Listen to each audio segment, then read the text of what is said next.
여러분 안녕하세요. 행복책방 큐틸거드입니다. 오신 여러분 환영합니다. 오늘 9월 7일 화요일 하나님 말씀 함께 나누겠습니다. 본문 갈라디아서 3장 19절에서 29절 말씀입니다. 그런즉 율법은 무엇이냐? 범법함으로 더하여진 것이라 천사들을 통하여 한 중보자의 손으로 베푸신 것인데 약속하신 자손이 오시기까지 있을 것이라. 그 중보자는 한편만 위한 자가 아니나 하나님은 한 분이시니라. 그러면 율법이 하나님의 약속들과 반대되는 것이냐? 결코 그럴 수 없느니라. 만일 능히 살게 하는 율법을 주셨더라면 의가 반드시 율법으로 말미암았으리라. 그러나 성경이 모든 것을 죄 아래에 가두었으니 이는 예수 그리스도를 믿음으로 말미암은 약속을 믿는 자들에게 주려 함이라. 믿음이 오기 전에 우리는 율법 아래에 매인바 되고 계시될 믿음의 때까지 갖추느니라. 이같이 율법이 우리를 그리스도께로 인도하는 초등교사가 되어 우리로 하여금 믿음으로 말미암아 의롭게 함을 얻게 하려 함이라.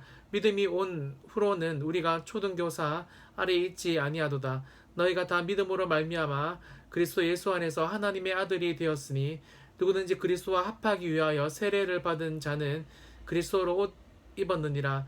너희는 유대인이나 헬라인이나 종이나 자유인이나 남자나 여자나 다 그리스도 예수 안에서 하나이니라.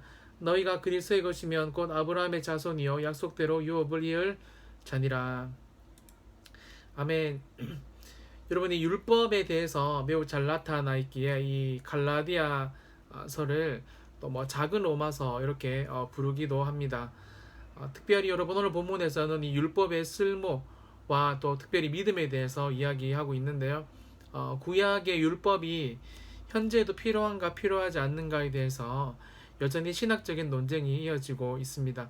그럼에도 불구하고 이 율법과 믿음의 관계는 너무너무 중요하다라는 겁니다. 21절을 보시면요. 그러면 율법이 하나님의 약속들과 반대되는 것이냐? 결코 그럴 수 없다라고 사도 바울은 말하고 있죠. 만일 능히 살게 하는 율법을 주셨더라면 의가 반드시 율법으로 말미암았으리라 라고 말합니다. 그럼 일단 이 율법에 대해서 하나님의 약속들과 분명히 반대되는 것이 아니다라고 이야기를 하고 있습니다. 그러면서 우리가 너무나 잘 알고 있는 25절의 말씀을 하고 있는데요. 이 율법과 믿음의 관계에 대해서 25절 보시면요. 믿음이 온 후로는 우리가 초등교사 아래에 있지 아니하도다. 율법의 역할이 초등교사, 예전 성경에 여러분 몽학 선생이라고 되어 있었는데요. 당시 이 몽학 선생들, 그러니까 초등교사들은 당시에 이 노예들이었는데 노예로서 쉽게 말하면 가정교사들이었습니다. 이 귀족들의 자녀들을 어느 수준까지 교육하는 그런 가정교사를 말하는데요. 즉 여러분, 우리도 여러분이 초등학교 선생님 반드시 필요하지만 평생 필요하지는 않습니다. 제 초등학교 선생님들은 죄송하지만 그 일정한 연령들에게만 필요하지 않습니까? 하지만 여러분 또 분명히 필요합니다. 일정한 연령들에서는 말이죠. 자녀가 장성하면 계속 초등학교를 다닐 수 없잖아요. 필요가 없어지죠. 교사가 장성한 사람의 이 삶까지 인도하는 것처럼 율법도 그리스도께로 인도한다라는 것을 오늘 갈라디아서에서는 이야기하고 있습니다. 여러분 뭐로요? 이 믿음으로요. 믿음으로 여러분이 그리스도께로 율법이 인도한다. 즉 율법만 가지고 있으면 안 되고 율법을 갖고 있지만 믿음이 있어야지 우리가 온전히 그리스도께로 인도함을 받는다. 이게 오늘 우리가 나누는 본문의 요점입니다.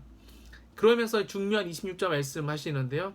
너희가 다 믿음으로 말미암아 그리스도 예수 안에서 하나님의 아들이 되었으니 아멘.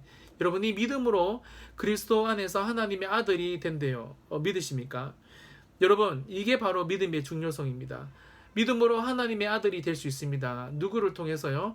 예수 그리스도를 통해서 말이죠.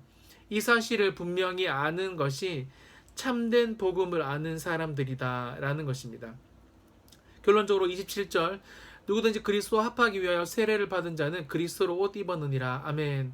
여러분 옷은 우리가 뭐 요셉의 옷을 뭐 성경에도 많이 나와 있지만 여러분 우리의 신분과 상태를 상징합니다.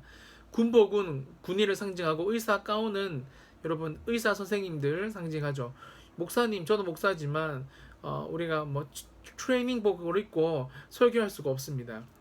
행동과 상태, 신분을 상징하기 때문이죠. 그것처럼 우리가 세례를 통해 그리스도로 옷 입으면서 하나님의 아들, 자녀, 성도, 왕 같은 제사장으로 살아갈 수가 있다라는 것입니다. 여러분, 우리의 신분 상태가 그리스도 안에서 완전히 변화됨을 오늘 본문은 말하고 있습니다.